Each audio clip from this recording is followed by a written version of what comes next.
Chers téléspectateurs de la télé Sénégal 24 TV, bonsoir. C'est avec un immense plaisir que l'on se retrouve dans votre émission Gangui. Ensemble, nous allons découvrir notre invité dans Gangui. C'est tout de suite.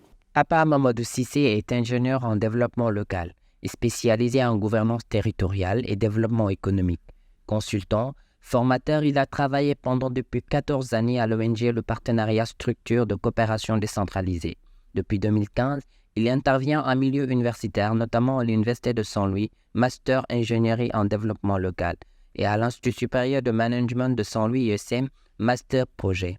Entrepreneur, il est DG de la compagnie sahélienne d'agrobusiness et de développement Sadecom, consultant formateur sur l'écosystème de gestion des territoires et des projets et initiateur du magazine Saint-Louis Développement lancé en 2021 pour accompagner les acteurs territoriaux de la région de Saint-Louis à avoir accès à l'information sur les dynamiques de développement de la région. C'était tout pour notre invité. Monsieur Cissé, bonsoir. Bonsoir. Bienvenue sur ce plateau. Après avoir écouté ce riche parcours, qu'est-ce que vous pouvez nous dire de votre expérience professionnelle et de votre expérience en gestion de projet? En fait, j'ai obtenu ma licence en sociologie à l'université Gaston Berger de Saint-Louis. Option développement, parce que vous savez, j'étais très passionné par le développement local et je me suis spécialisé un peu sur cette question-là, cette problématique qui est essentiellement importante. Et après, j'ai approfondi, effectivement, en essayant d'allier un peu les connaissances théoriques avec la pratique, en fréquentant le master professionnel ingénierie en développement local au sein de l'université Gaston Berger de Saint-Louis. Et juste après ma formation universitaire, j'ai fréquenté une ONG internationale basée à Saint-Louis qui s'appelle le Partenariat. Et donc, au sein du Partenariat, je gérais un peu tout ce qui était le pôle ONG de l'association, donc tout ce qui est recherche de financement, suivi des partenariats et la coordination du pôle développement durable de l'association.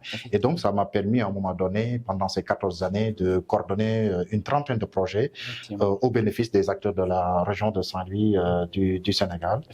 Et après, je l'ai un peu couplé avec mes interventions en tant qu'enseignant-chercheur à l'Université Gaston Berger de Saint-Louis et à l'INSEP, l'Institut supérieur de management de Saint-Louis, sur tout ce qui est écosystème de la gestion de projet. Qu'est-ce qui vous a motivé à vous spécialiser dans le développement local?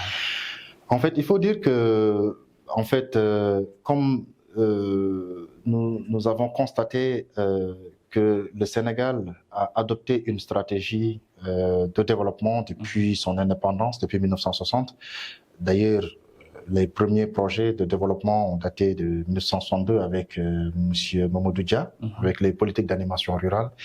Et après, on a eu les politiques d'ajustement structurel. Après, il y a eu en fait une cascade de programmes de développement, effectivement, qu'on avait suivis depuis le lycée. Et ça nous a, à un moment donné, un peu motivés à pouvoir nous positionner un peu sur les questions liées à une rupture paradigmatique par rapport à la manière dont on orchestre le développement dans notre pays-là. C'est pourquoi nous avons à un moment donné opté pour faire la sociologie et aussi après pour un peu approfondir techniquement pour aller vers l'ingénierie en matière de développement local. Mais ce choix, allez-y. Pour permettre aussi aux populations de pouvoir bénéficier de notre expertise afin de pouvoir se développer de façon optimale et encadrée au sein de nos territoires. Mais ce choix n'influence-t-il pas votre approche de gestion de projet? Oui, ce choix, effectivement, a un peu réorienté même notre personnalité de base type 1, c'est-à-dire l'ensemble de nos manières de penser, de sentir et d'agir. Parce que, il faut le dire, le développement local à partout, c'est une passion. C'est une passion parce que tous les matins, quand on se lève, on se dit, ben tiens, cette journée doit être positive pour des communautés locales. Ces communautés-là doivent avoir quelque chose de notre part. Que ce soit notre accompagnement en termes de projet, que ce soit notre accompagnement en matière d'appui conseil, que ce soit notre accompagnement en termes de, justement, de suivi, effectivement, des initiatives qu'ils portent et qu'ils mettent en œuvre au niveau donc, de leur zone d'intervention. Vous voyez. Donc, il y a en fait un lien intrinsèque entre, justement, notre ambition et notre formation. Et de là aussi, on a vu que vous êtes consultant. formateur en même temps aussi. Comment décrirez-vous cette approche BIMOS dans votre domaine de gestion de projet? Oui, comme vous savez, en fait, après une quinzaine d'années en matière de suivi, d'évaluation et de gestion de projets de développement au niveau donc de la zone nord du Sénégal, on a bâti une expertise. Une expertise, on a mis en place un certain nombre d'outils, on a mis en place un certain nombre d'instruments qui nous permettent à un moment donné de pouvoir révolutionner les logiques d'action en matière de développement. Et c'est ça qui a fait qu'à un moment donné, on a fait un repli stratégique, vraiment, sur les fonctions qu'on occupait officiellement en tant que salarié, et nous avons opté pour l'entrepreneuriat. Et cet entrepreneuriat-là se fonde sur vraiment des objectifs et des ambitions très, très claires.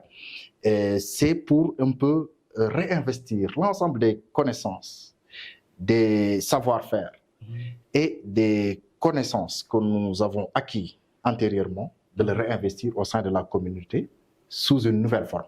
Une nouvelle forme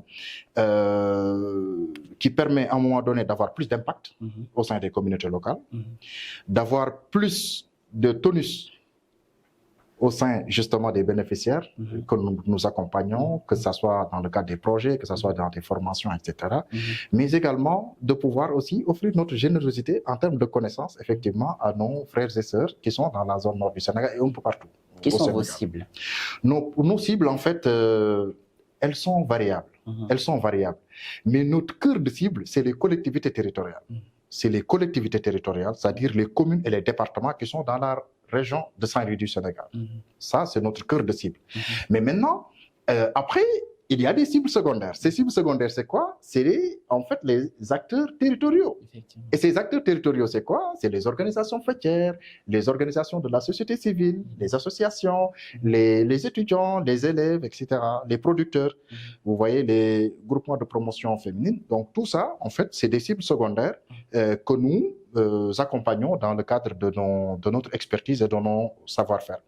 Mais retenons que notre cœur de cible reste les collectivités territoriales parce que nous nous inscrivons dans une logique d'approfondissement des politiques de décentralisation au Sénégal et de développement local participatif. Parlez-nous de SADECOM. Alors, SADECOM est une entreprise individuelle que j'ai créée en 2015 parce qu'à un moment donné, il fallait un peu diversifier parce qu'on avait eu de la maturation intellectuelle pour pouvoir un peu réinvestir nos connaissances au sein des communautés locales.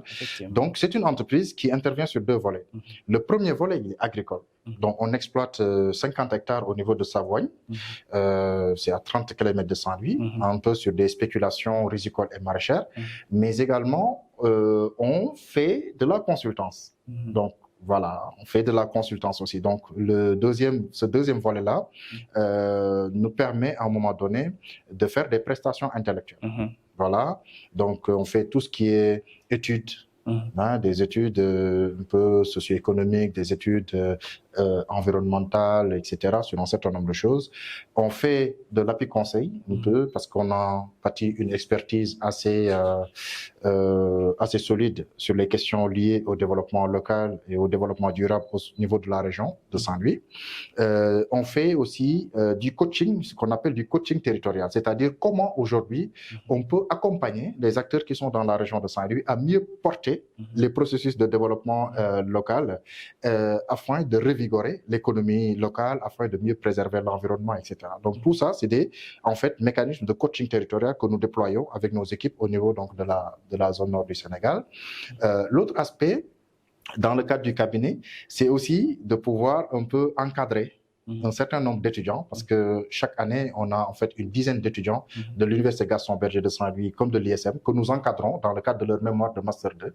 Et donc, tout ça, c'est une stratégie qu'on développe à un moment donné pour bâtir véritablement des ressources humaines qualifiées au niveau de la région de Saint-Louis et de leur permettre à un moment donné de s'autonomiser à mieux animer les processus de développement local. On en voit aussi que vous faites des masterclass. Quels sont les modules dont vous offrez à vos étudiants? En fait, les masterclass qu'on organise, en fait, c'est une offre de formation très modulée et complémentaire au dispositif d'enseignement classique qu'on trouve dans les universités ou bien dans les écoles de commerce. D'accord? Donc, vous savez, SADECOM a une originalité, c'est-à-dire SADECOM crée des concepts de formation assez innovants qui permettent à un moment donné, le temps d'un week-end, de former des gens sur la gestion de projet. Et la quintessence substantielle de ces formations-là, c'est de faire en sorte que, en fait, entre 7 et 8 modules soient assimilés, carrément assimilés par les auditeurs de ces masterclass-là, à travers une méthodologie carrément participative. Parce que nous utilisons ce qu'on appelle la pédagogie andragogique. C'est-à-dire, nos formations, ce n'est pas des formations théoriques comme ça, des projections PowerPoint pour endormir les gens. Non, non, non. Mais nous, on a en fait aujourd'hui opéré une rupture paradigmatique par rapport à ce qui se faisait en termes de formation. Donc, on fait les choses de façon très pratique. Voilà, à travers des simulations, à travers des jeux de rôle, à travers un peu des maquettes interactives. Et c'est sur la base de ça maintenant qu'on arrive à former des gens, à les outiller convenablement afin qu'ils soient directement opérationnels sur les modules liés à la gestion de projet. De l'idée de projet à l'évaluation ex post. Vous voyez, tout en déclinant les différentes phases de la gestion de projet, notamment la conception, la mise en œuvre, l'évaluation finale et l'évaluation ex post. Donc, quelles seraient les aptitudes dont vous considérez essentielles pour réussir en tant que gestionnaire dans le domaine du développement local? Dans le cadre du développement local, il y a en fait un certain nombre d'aptitudes que les gens doivent disposer pour pouvoir être directement opérationnels, mais également pour avoir de l'impact au sein, effectivement, des communautés locales. La première, je pense, c'est la persévérance. Il faut être persévérant, il faut être exigeant, il faut être persévérant, il faut être même à la limite parfois intransigeant. Parce que c'est ça qui va vous permettre à un moment donné d'obtenir des résultats probants et structurants au sein effectivement des communautés locales. Donc un bon manager de projet doit avoir justement ces aptitudes-là, hein, vraiment qui relèvent plus de la personnalité intrasubjective de la personne. Deuxièmement, il faut être endurant.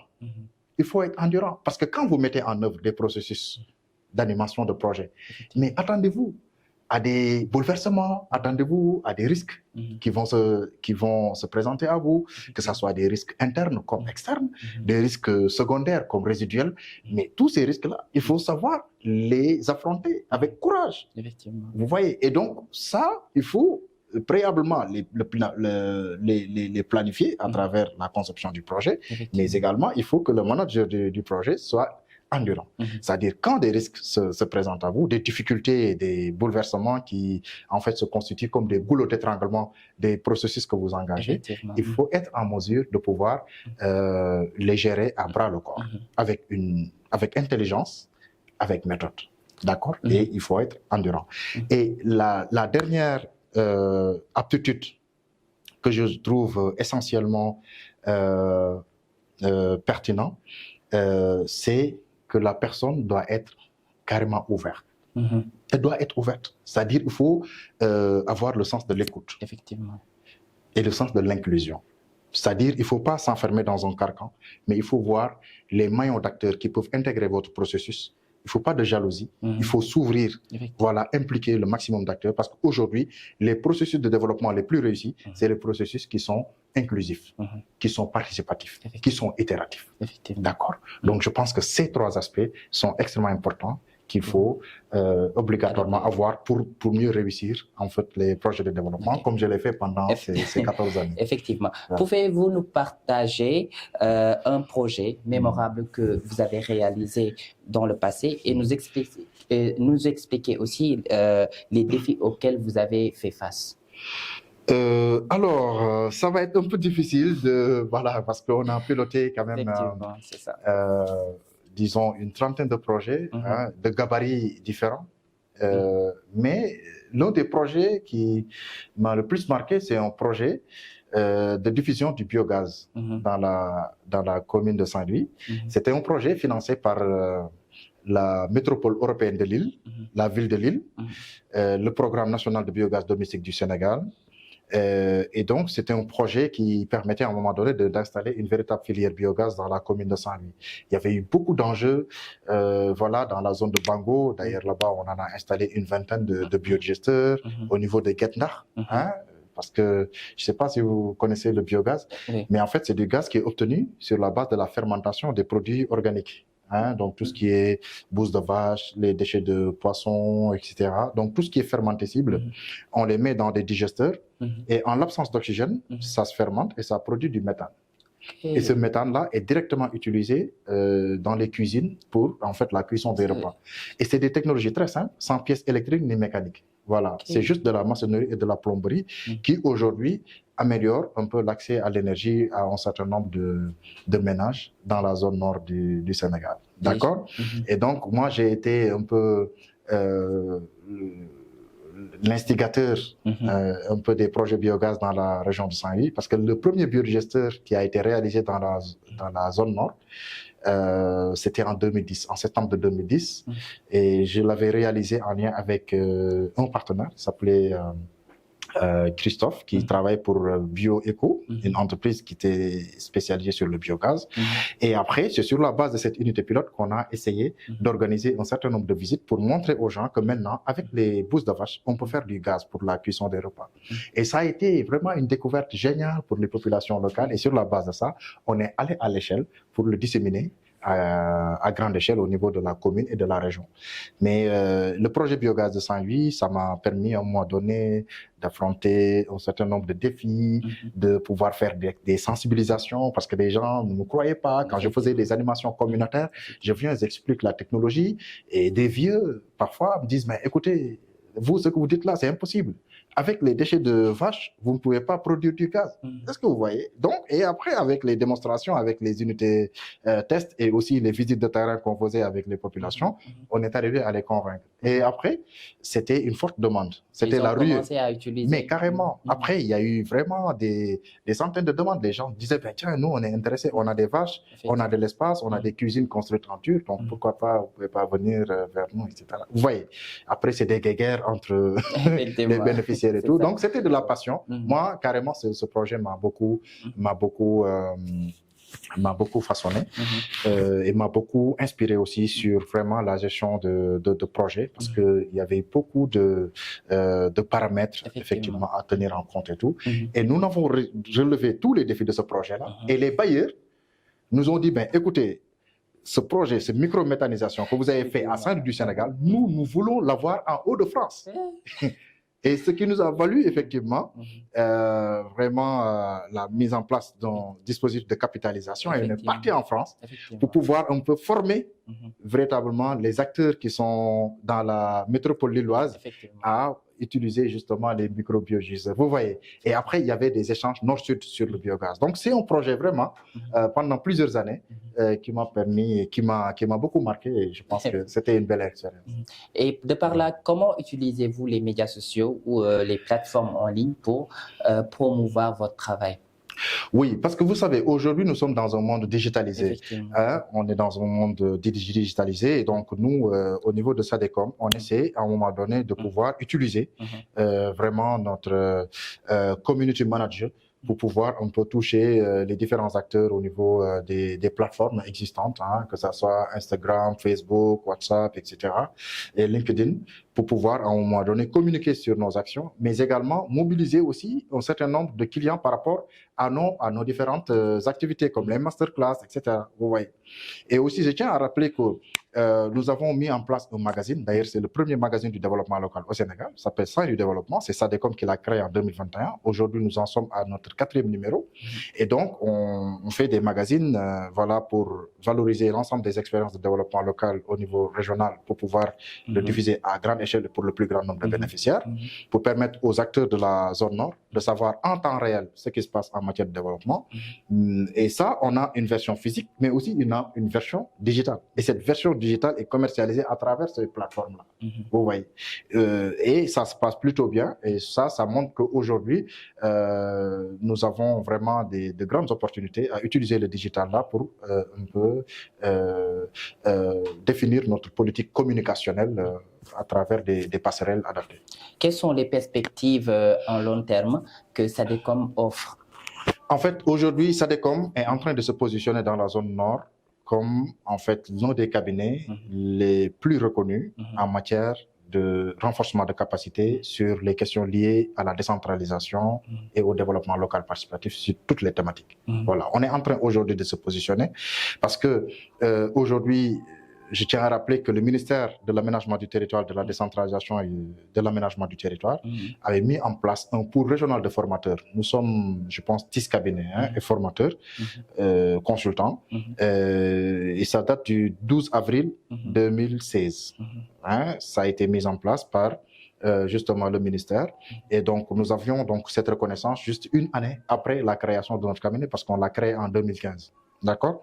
Et aujourd'hui, nous sommes toujours en train de poursuivre cette reconnaissance institutionnelle de la part des différentes autorités et on souhaiterait, en matière de renforcement de capacité, en termes de formation, de pouvoir un peu mettre en place un dispositif qui nous permettrait de former l'ensemble des acteurs de la région, en fait, sur l'ensemble des thématiques de développement, parce qu'il faut le dire, rien qu'en 2023, nous avons organisé plus de 50 formations. Ouais. Et là, en 2023, de janvier à maintenant, nous avons formé 34 communes de la région de Saint-Louis. Et la région de Saint-Louis compte 41 collectivités territoriales. Donc, pratiquement, on peut dire que l'ensemble des communes de la région ont été formées en fait sur des problématiques différentes, que ce soit sur les ODD, les objectifs de développement durable, et ça, on y travaille beaucoup avec l'Agence régionale de développement de Saint-Louis, que ce soit aussi sur tout ce qui est fiscalité locale, la fiscalité locale, etc., sur le plaidoyer, le leadership, la prise de parole en public, vous voyez, la conduite de réunion. Tout ça, c'est des thématiques sur lesquelles on a aujourd'hui renforcer les aptitudes compétentielles des collectivités territoriales de la région de Saint-Louis. D'accord? Quel est le rapport entre SADECOM et ARD? Le rapport entre SADECOM et ARD, c'est un rapport de partenariat. C'est un rapport de partenariat parce que, et c'est une belle expérience de partenariat public-privé, parce que l'ARD est une structure de coordination et d'appui technique aux collectivités territoriales. Et SADECOM, c'est une entreprise privée, d'accord? Mais compte tenu qu'on a longuement travaillé avec l'ARD par le passé, et l'ARD reconnaît notre expertise, et donc aujourd'hui, SADECOM travaille beaucoup avec l'ARD sur un certain nombre de chantiers en matière de développement local par appel d'offres, parce que véritablement, nous avons de l'expérience et nous avons souvent les meilleures offres. Et donc, l'ARD nous fait confiance et nous permet d'aller vers les acteurs territoriaux et de renforcer leur capacité. Et aujourd'hui, il faut le dire, SADECOM est provisoirement dans les locaux de l'ARD pour développer un peu ses actions. Mais en 2024, SADECOM va avoir ses propres locaux et développer un peu ses activités. Votre cabinet d'expertise a des chantiers, des projets en 2023 et aussi des projets futurs. Quel est le résultat attendu par l'entreprise? Oui, en fait, en 2024, je te dis, dans le court terme, on a véritablement des projets liés effectivement à la formation, à la formation professionnelle des jeunes porteurs de projets, parce qu'aujourd'hui, on voulait mettre en place en fait un dispositif de formation continue. Pour les jeunes en quête d'emploi, pour les jeunes qui portent des projets, pour des jeunes qui ont des idées de projets mais qui ne savent pas s'orienter, etc. Je pense que en fait aujourd'hui il y a pas mal de jeunes garçons et de femmes qui sont bloqués parce qu'ils n'ont pas en fait un appui conseil par rapport à ce qu'ils veulent faire en matière d'entreprise, en matière de business, etc. Et donc SADECOM est là pour accompagner justement ces acteurs-là, parce que en fait ça c'est des types d'activités qui ne sont pas couvertes par un certain nombre de structures. Les cabinets d'expertise, en général, ils sont sur autre chose. Ils travaillent par appel d'offres, etc. Mais nous, on fait aussi du développement. Et faire du développement, ça veut dire que parfois, on oublie l'argent. On oublie tout ce qui est argent, effectivement. Et on voit le côté humain. Vous voyez, Le côté humain, c'est extrêmement important. C'est d'accompagner des acteurs qui vont en fait un peu porter des processus de développement endogène. Et ça, parfois, ça fait un peu la fierté du cabinet de voir un peu des acteurs qui ont été coachés et qui aujourd'hui volent de leurs propres ailes. Je pense que ça, c'est des choses qui se font, mais c'est le côté développement. Quoi, Comment faire pour participer à ces masterclass que votre cabinet organise? Les masterclass, en fait, c'est des masterclass très organisés, parce qu'il y a un comité un peu qui fait un peu le recrutement, le recrutement des différents participants avec 2 personnes, donc notre assistante et notre collaborateur, en fait, qui travaille beaucoup sur la mobilisation des participants. Et aussi, nous avons des tarifs très attractifs qui défient toute concurrence. Voilà, pour permettre à un moment donné aux populations de pouvoir accéder à ces formations-là. Voilà, parce que je peux dire que nous sommes même pas à, nous sommes presque à 15%. 15% des prix des différents cabinets classiques. Hein, vous voyez, donc on est très accessible nos différents tarifs. Donc l'idée, ce n'est pas de s'enrichir, ce n'est pas de se faire de l'argent, mais c'est de pouvoir renforcer les compétences des différents acteurs qui sont au niveau de la région. Quoi. On voit aussi que vous êtes formateur de prise de parole en public. Oui. Que dites-vous de cela? Mais c'est extrêmement important parce qu'aujourd'hui, pour être un acteur de développement, il faut savoir parler en public. Et donc, parler en public, c'est pas même chose, hein. C'est pas quelque chose de simple. Et donc, l'idée est de permettre un peu aux différents leaders de pouvoir un peu avoir toutes les aptitudes pour pouvoir parler un peu en public, défendre ses idées avec la cohérence, avec le tchatch, vous voyez, et pour avoir de l'impact aussi, pour que nos messages puissent passer, parce que ça, c'est extrêmement important. Et ces types de formations, on les fait plus avec les élus et différents acteurs territoriaux qui sont au niveau de la région. Hein, voilà, on les accompagne un peu sur ces questions. Mais le cabinet même, je pense, en 2024, va organiser spécialement des formations réservées au leadership et à la prise de parole en public, parce que c'est 2 problématiques carrément similaires et interconnectées. Quel conseil donneriez-vous à ceux qui souhaitent se lancer dans une carrière en gestion? En gestion de projet. En gestion de projet, mais également dans le domaine du développement local. Ah d'accord, ok. Je pense que tout à l'heure, on en avait un peu parlé, donc il y a des aptitudes qu'il faut avoir, etc. et tout. Mais moi, j'invite les gens à ne pas hésiter. Si vous avez des idées, si vous avez vraiment de l'ambition, si vous avez des perspectives, si vous avez envie de faire quelque chose, mais faites-le, mais il faut bien le faire. Et pour bien le faire, il faut apprendre. Il faut apprendre, il faut beaucoup lire. Parce qu'aujourd'hui, nous avons tout à notre disposition. Peut-être il y a une vingtaine d'années, nous, quand on était à l'université, etc., on n'avait pas accès au digital. Voilà, aux encyclopédies numériques, aux sites Internet comme Google, parce que Google, aujourd'hui, te donne des réponses sur tous les sujets. Et nous, on fréquentait la bibliothèque, parfois pour rechercher quelque chose, mais il faut faire toute une journée pour en fait avoir une recherche normale. Mais aujourd'hui, dans votre salon, dans votre chambre, vous pouvez avoir toutes les informations. Vous voyez, donc l'information, elle est accessible, elle est disponible, donc il faut aller la chercher. Beaucoup se documenter, beaucoup lire, mais également aussi suivre des gens qui ont réussi. Il faut suivre des gens qui ont réussi et voir, et voir comment ils ont fait pour réussir. Même si vous êtes des personnalités non interchangeables. Effectivement. Vous êtes des personnalités non interchangeables. Mais il y a toujours un dénominateur commun. C'est-à-dire, par exemple, pour réussir en entrepreneuriat, il ne faut pas être dispendieux. Effectivement. Il faut être économe, etc. Vous voyez, ça, c'est des dénominateurs communs, c'est figé. Effectivement. C'est des choses qu'il faut savoir apprendre, voir beaucoup de coachs, voir beaucoup de gens qui ont réussi, les belles expériences, de les capitaliser et d'aller loin. Je pense que ça, c'est extrêmement important. Que serait votre dernier mot face aux téléspectateurs qui vous regardent? Alors, face aux téléspectateurs, je voulais juste dire que nous avons été très ravis de partager justement cette expérience que nous avons avec vraiment vous, hein, les spectateurs de Sénégal 24 heures.